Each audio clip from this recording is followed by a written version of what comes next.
I wanted to share with you this text that I wrote last year. And it was right after the assassination of the 3 young Muslims in North Carolina.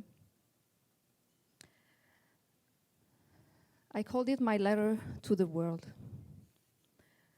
My name is Kenza, and I was born in Belgium in 1983. Morocco is the country that witnessed the birth of my origins. Today, I'm proud to say that I'm Belgian with Moroccan descent from the region of Rif. I'm also proud to say that I'm a Muslim, but above all, I'm a human being infused by several cultures and experiences I lived around the world. All these has made me what I am today. I grew up in Brussels in a loving family. I was educated according to the set of values that Islam stands for. We lived in humility, modesty, simplicity, love and respect for others.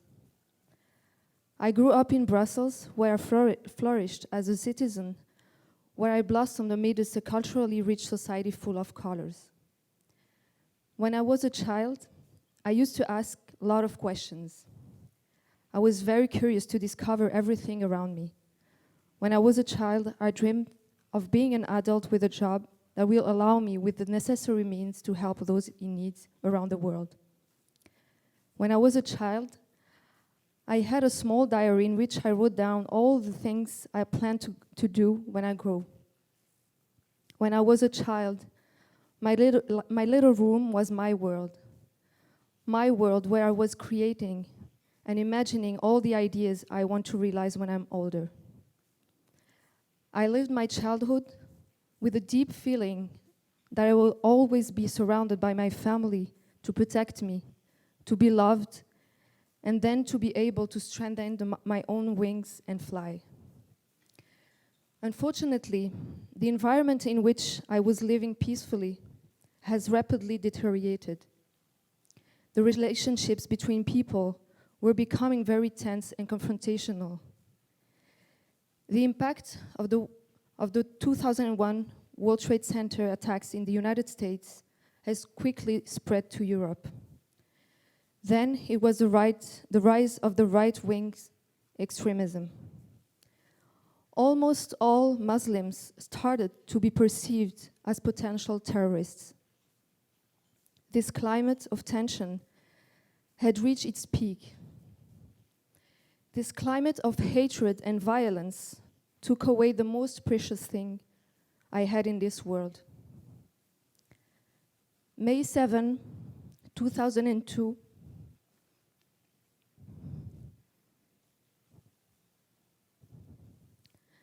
my parents were murdered by a man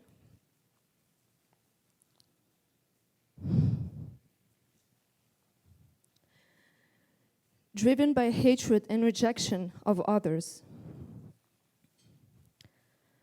My parents were killed around 4 a.m. while praying Fajr, the dawn prayer.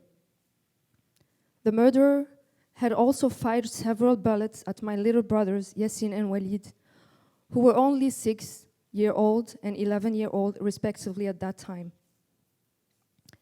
They were heavily injured, but were able to survive this terrible carnage. The murderer decided to end the lives of my whole family. He had decided we did not have the right to live. This man brutally destroyed my whole family. There was no doubt that it was indeed a hate crime. This man attacked us because he considered that we had not the right color, not the right religion, and not the right culture. Just after killing my parents, the murderer committed suicide when setting fire in our house, setting himself ablaze in the event. I escaped death as he also set fire in my room. I was saved by my neighbor Gérard. He will always be my hero. May 7, 2002 was the most horrible day of my life. That day, I was devastated by a sadness that I thought was inseparable. I was only 18 years old, and I suddenly became an orphan. I was deprived forever of the love and affection of my parents. After such tragedy, many questions invaded my mind. How to have a normal life after such a shock? How can I continue to live in a world without the presence of my parents? How is it possible to overcome such a tragedy? And I prayed God with all my strength, for I keep the faith that another world where we are not doomed to live in violence exists.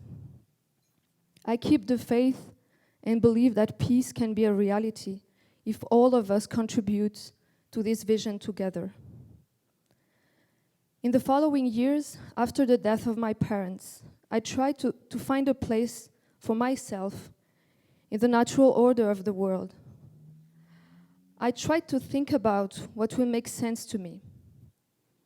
I was convinced that I have to undertake a fight to honor the memory of my parents. I felt I had the responsibility to impart the story of my family to the world. I wanted to let the world know that my parents had once existed among us and that they had also contributed to the White House and the intolerant society. I fought for the memory of my parents so that a tragedy like this never happens again. I fought with all my strength to make this tragedy a lesson to the world. I had to face a lot of disappointment, but I also found a lot of love, brotherhood, voiced and received solidarity, and learned life lessons. I learned to be humble towards life and to give it a meaning. I conducted several humanitarian trips because I was in search of truth. I wanted to understand how all these conflicts occur in the world, how someone can take a gun and fire another human being. I let myself be guided towards what makes sense to me. My commitment to Palestine taught me the best lesson in my life. I went to Palestine to be close to their suffering, to finally understand my own suffering. Palestinians taught me to remain dignified despite the suffering and pain. I owe a lot to that country because I felt myself stronger and more determined in my commitment to a better world. I realized also that it will take time to find answers to my question, and above all, that I have to fight to find that inner peace one day. I've understood that I will have to face moments of doubt, discouragement, but I never give up. I will never give up to bring the truth, to bring this true message of hope that unites us all together. It may be unrealistic for many people because we are still facing, and we will always face, a lot of violence. But if I choose to not give up, it's not only to resist, but also to realize that no one is immune from such a tragedy. It is unbearable to see too much indifference and silence towards racism and violence that continue to make the headlines. Today, if I choose to not sink into hatred, it is because I'm convinced that it is only through love, compassion, and respect that we can make peace a day-to-day currency of humanity. Gandhi said, "Be the change you want to see in the world." This sentence has resonated a lot in my mind. I came back to myself, to what makes me a human being, to strengthen my convictions and share them with the rest of the world. I kept sticking to my faith, my religion, and the values of peace and love which it represents. It is thanks to that I could find inner peace. When you feel that spiritual energy, you're no longer afraid. All reasons to be afraid just fade away. This is my relationship to my religion. This is the true meaning of Islam. Today it is important to communicate, to realize that what unites us all is our humanity. We must learn to be able to accept ourselves and each other as we are, with our differences, our values. This is the message through which I live. My soul is terribly saddened when I see that hate crimes continuing to occur. I have a special thought for Diyar Barakat, Yusur, and Razan Abu Salha, these 3 young American Muslims killed in North Carolina. I was speechless for several days without being able to put a word on that terrible event. I was almost in shock for days. All images of the tragedy experienced about my family filled my head. I felt like reliving that day over and over again when the murderer entered our apartment to assassinate my parents. This simply means that such tragedy can happen to anyone else. This means that no one is immune from such crimes. The facts are here. It is for this reason that everyone is responsible. Whether we target a mosque, a church, or a synagogue, we should all condemn such acts with the same firmness.